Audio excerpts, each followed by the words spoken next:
সালামু আলাইকুম। এই মুহূর্তে সারা বাংলাদেশের নজর দেশে বিদেশ থেকে যে যেখানে আছে গাজীপুরে ভাই কি হচ্ছে। একদিকে আওয়ামীপন্থী যারা আছেন তারা ভাবছেন যে গাজীপুর থেকে এবার খেলাটা খেলবো, আবার বৈষম্য বিরোধী যারা আছেন তারাও মনে করছেন গোপালগঞ্জে যা ঘটনায় গাজীপুরে তাই ঘটছে, সো খেলার শুরুয়াতটা এখান থেকেই ঘটবে।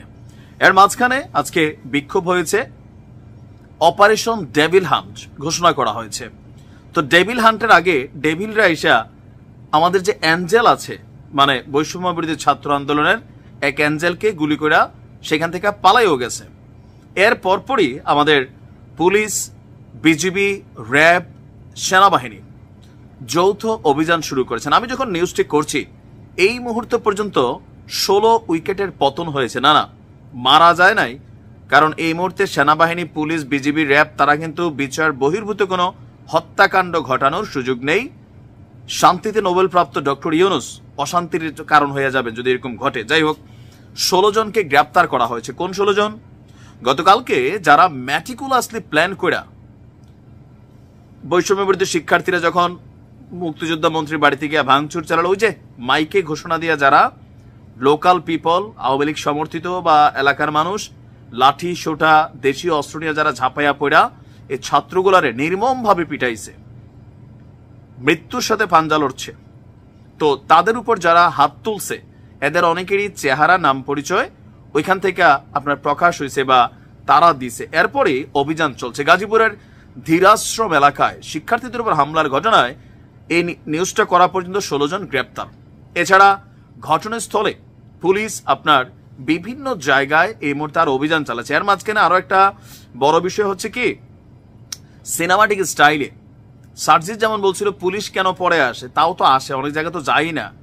এই যে বাংলাদেশের বিভিন্ন জায়গায় যে মবগুলা হয়ে গেল গত 2-3 দিন, পুলিশ গেছে, যায় নাই, তারপরে এখানে আসছে। কিন্তু যেহেতু এখন সার্জিস বলতেছে কেন পরে আসছে, স্থানীয় যিনি গাজীপুর মেট্রোপলিটন পুলিশের সদর থানার ভারপ্রাপ্ত কর্মকর্তা ছিলেন, এই বেচারার মাঝখান থেকে কপাল পড়ছে।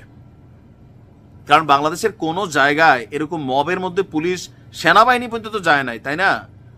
তো মাঝখান থেকে এখন বলির শিকার হয়ে গেছেন আমাদের এই ভারপ্রাপ্ত কর্মকর্তা, সাময়িক বরখাস্ত হয়েছেন। গাজীপুর মহানগর police commissioner doctor Nazmul Karim Khan আন্দোলনরত শিক্ষার্থীদের সাথে কথা বলেছেন।